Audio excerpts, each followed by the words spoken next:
Assalamualaikum warahmatullahi wabarakatuh. Teman-teman semua, sahabat semua, selamat datang di channel YouTube Belajar Ta'aruf TV.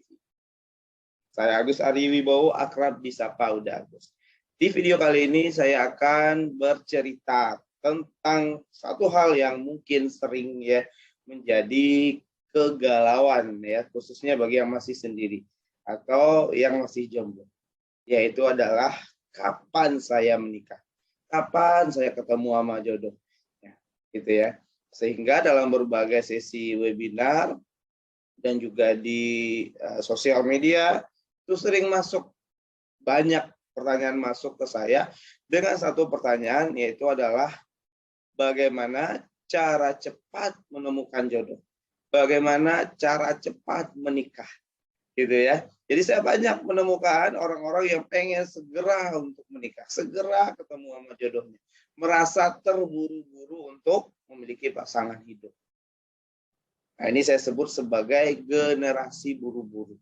Nah, generasi buru-buru ini teman-teman semua yang nggak hanya soal jodoh, ya bahkan di dalam hal lain, misalnya pengen buru-buru sukses, pengen buru-buru kaya, ya pengen buru-buru punya mobil gitu ya, pengen buru-buru naik jabatan gitu ya. Nah, ini menurut saya adalah salah satu hal yang bagus sebenarnya, tapi perlu hati-hati. Ya, karena generasi buru-buru ini terlalu bersemangat, tetapi kalau tidak hati-hati bisa jadi menjadi generasi instan.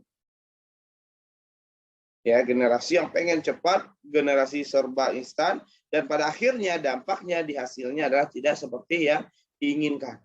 Misalnya, seseorang yang terburu-buru pengen menikah, terburu-buru ingin dapatin jodohnya. Makanya akhirnya dia mencoba usaha untuk buru-buru nyari pasangan hidup. Banyak cara dicoba mungkin ya, misalnya adalah cari di sosial media, ya cari di biro jodoh, ya ajakin teman atau siapa buat nikah. Karena buru-buru, maka dalam proses pengenalannya pun juga buru-buru. Ya, ketemu seseorang, wah yes, akhirnya saya menikah nih, gitu ya, padahal baru kenal via DM. Dan saya banyak menemukan kasus seperti ini, seseorang baru kenal via DM Instagram, tapi udah pikirin bahwa ini akan jadi pasangan hidupnya nanti. Ini akan menjadi cinta sehidup sematinya, ya, padahal baru seminggu kenal, gitu ya. Sehingga pada akhirnya buru-buru juga memutuskan untuk menikah. Inilah yang kita khawatirkan. Ketika seseorang buru-buru dalam menemukan jodoh, buru-buru dalam proses mengenalinya, dan pada akhirnya buru-buru nikah, ya khawatirnya setelah menikah nanti muncul penyesalan. Ya, kaget. Pasangan hidup tidak seperti yang diharapkan. Pernikahan yang dijalani tidak seperti yang diimpikan. Kalau sebelumnya bermimpi, wah pernikahan itu indah, layaknya kisah Cinderella gitu ya. Bagus gitu ya, menarik, menyenangkan, tapi ternyata setelah ibaratnya masuk hutan, ketemu banyak masalah dan seterusnya, dan pada akhirnya mulai muncul penyesalan. Nah, ini yang perlu kita khawatir. Makanya tema video kita kali ini adalah jangan buru-buru untuk menemukan jodoh, jangan buru-buru cari jodoh sebelum kamu lakukan dan pahami 3 hal penting ini. Jadi ada 3 hal penting yang perlu kamu pahami, yang perlu kamu lakukan sebelum kamu menemukan jodoh. Apa itu? Yang pertama. Yang pertama adalah mengenali, memahami diri sendiri. Ini penting teman-teman semua. Jadi sebelum kamu berhidup, memutuskan hidup bersama dengan orang lain, maka kenali dulu dirimu. Dari mengenali diri kamu akan tahu seperti apa karaktermu, seperti apa pengendalian dirimu, ya. Dari mengenali diri kamu juga akan tahu seperti apa dan bagaimana keluargamu, ya, dan orang seperti apa yang kamu butuhkan untuk menjadi pasangan hidupmu, termasuk juga menantu seperti apa yang mungkin diharapkan oleh orang tuamu, oleh ayahmu, oleh ibumu. Jadi proses mengenali diri ini juga akan terkait dengan proses diskusi dengan orang tua. Sehingga pada akhirnya setelah kenal diri kamu akan tahu, oh ternyata jodoh yang saya butuhkan seperti ini. Ya, ingat ya, jodoh yang dibutuhkan loh ya, bukan jodoh yang diinginkan. Kalau jodoh yang diinginkan tentu ya para cewek, para wanita akan menginginkan cowok yang good looking, good rekening gitu ya, yang punya motor gede ya, punya mobil Lambo misalnya dan seterusnya. Tapi pertanyaannya, apakah itu yang dibutuhkan? Nah, ini ketika udah mengenali diri, sudah ngobrol sama orang tua, insya Allah akan ketemu, akan ketahuan. Oh, ternyata jodoh yang saya butuhkan seperti ini. Jadi fokusnya dalam menemukan jodoh adalah mencari orang yang kamu butuhkan. Bukan asal menerima orang yang kamu inginkan. Itu yang pertama. Kenali diri dulu. Yang kedua, miliki kriteria jodoh. Ini perlu, penting. Ya, jangankan untuk memilih pasangan hidup. Ya, kamu ke pasar misalnya mau beli ikan asin, saya yakin pasti punya kriteria ikan asin yang baik. Mau beli ikan mas, ikan nila, ikan gurame, saya yakin Anda pasti punya kriteria ikan yang baik. Ya, contohnya misalnya mau beli ikan asin pasti dipilih dulu kan. Nah, proses memilih itu kan berdasarkan kriteria. Oh, ini kayaknya nih nggak bagus nih ikannya nih, ikan asinnya udah terlalu basah gitu ya. Pas dicium, wah udah bau, kayaknya udah hampir busuk ikannya. Atau mau beli ikan nila, kriterianya adalah ketika ke pasar beli ikan nila yang masih segar, ya yang ada di kolam gitu ya, bukan yang udah mati-mati misalnya gitu. Itu adalah kriteria. Mau beli handphone, masuk ke toko handphone, perlu nggak kriteria? Penting. Kalau nggak jadi bingung nanti pasti tanya ya sama sales handphonenya. Halo kakak, kakak mau beli handphone ya, kira-kira kakak mau beli handphone yang seperti apa? Pokoknya yang bagus. Pokoknya yang bisa buat nelpon. Ya semua handphone yang dijual bagus. Ya, semua handphone yang ada di toko tersebut ya bisa buat nelpon. Ya tapi kamu perlu kriteria. Misalnya budget. Ya, kamu punya anggaran untuk beli handphone itu dengan angka berapa? Misalnya adalah beli handphone dengan anggaran minimal 3 juta. Itu kriteria.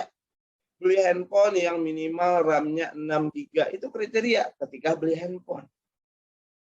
Nah, untuk membeli sesuatu benda mati saja, entah itu makanan, entah itu gorengan, itu saya yakin nih, orang beli gorengan aja pilih-pilih.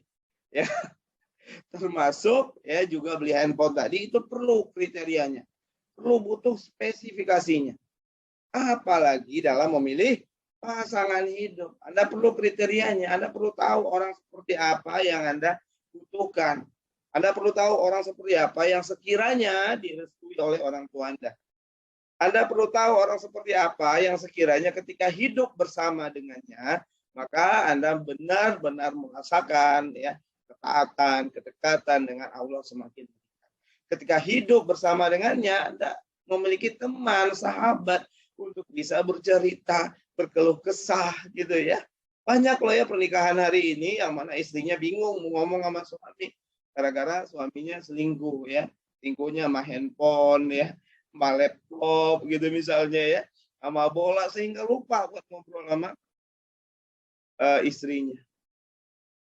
Jadi perlu ya untuk menetapkan kriteria-kriteria seperti apa yang dibutuhkan. Nah, ini perlu. Jadi bagi teman-teman semua, sahabat semua yang masih jomblo, maka miliki dulu nih kriterianya. Ya, dan dengan memiliki kriteria pada akhirnya tahu atau punya indikator apakah akan lanjut menikah dengan seseorang atau pada akhirnya akan menolak atau mengakhiri proses dengan orang tersebut. Sehingga nggak bingung lagi. Ya ini lanjut apa enggak ya? Jadi nggak perlu kayak gitu lagi. Ya kan sering tuh kayak gitu ya, ada cowok dekatin cewek, ceweknya bingung gitu kan. Lanjut apa enggak ya? Bingung, ragu. Nah, itu salah satu penyebabnya adalah karena tidak memiliki kriterianya. Nah, yang ketiga adalah dalam proses menemukan jodoh, ya dan ini Anda perlu pahami, perlu tahu ya. Dan perlu pahami juga sebelum menemukan jodoh adalah tahu cara mengenali seseorang.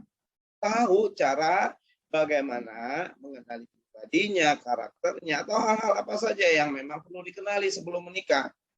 Sehingga menikah itu nggak beli kucing dalam karung. Nggak hanya lihat tampilan luarnya saja. Ya banyak loh orang yang menikah, memutuskan menikah dengan seseorang, hanya melihat tampilan luarnya saja. Wah, dia good looking, dia ganteng, dia cantik, ya dia tampan, udah sama dia aja. postingannya Islami, oh kayaknya dia orangnya soleh nih gitu ya. Itu hanya lihat tampilannya saja. Anda perlu untuk apa? Untuk mengenali karakternya, mengenali kepribadiannya, mengenali emosinya, ya agar nanti setelah menikah Anda nggak kaget gitu kan. Kalau misalnya tiba-tiba dia marah, terus dia ngancurin piring satu lusin, satu tumpuk langsung dijatuhi, prak, pecah, kan kaget lah. Kok dia kayak gini gitu? Apakah dia seperti itu baru setelah menikah? Enggak, itu karakter bawaannya sebelum menikah. Ya, jadi Anda udah terlanjur tuh menikah dengan orang yang keliru. Atau ketika dia marah, ya, dia kepalkan tangannya, ya, ya ditampar sampai memar. Lalu Anda kaget, wah pasanganku kenapa kok berubah setelah menikah? Hei, dia nggak berubah setelah menikah. Ya, memang seperti itu karakter dan pribadi aslinya. Cuman Andanya nggak kenal aja sebelum menikah dengan dia. Ya, jadi ini perlu ya tahu cara untuk mengenali. Ya kenali emosinya, kenali keluarganya, agar nanti jangan kaget juga. Karena ada banyak kisah ya drama setelah menikah.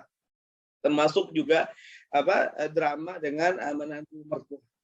Ya, ada suami yang dia bingung, ini kenapa kok istri saya apa-apa harus ngomong sama orang tuanya, sama mamanya. Ini kenapa kok mamanya ngatur semua kehidupan rumah tangga. Ya, jadi perlu untuk mengenali itu juga. Ya, mengenali keluarganya dan seterusnya. Nah, itu 3 hal penting tuh teman-teman ya. Jadi sebelum Anda buru-buru pengen cari jodoh, buru-buru pengen nikah, ya, buru-buru pengen ngelamar seseorang, buru-buru nyuruh orang untuk segera ngelamar Anda, maka pahami 3 hal ini. Ya, yang pertama adalah kenali diri, miliki kriteria jodoh, dan yang ketiga adalah pelajari cara mengenali kepribadian dan karakter seseorang.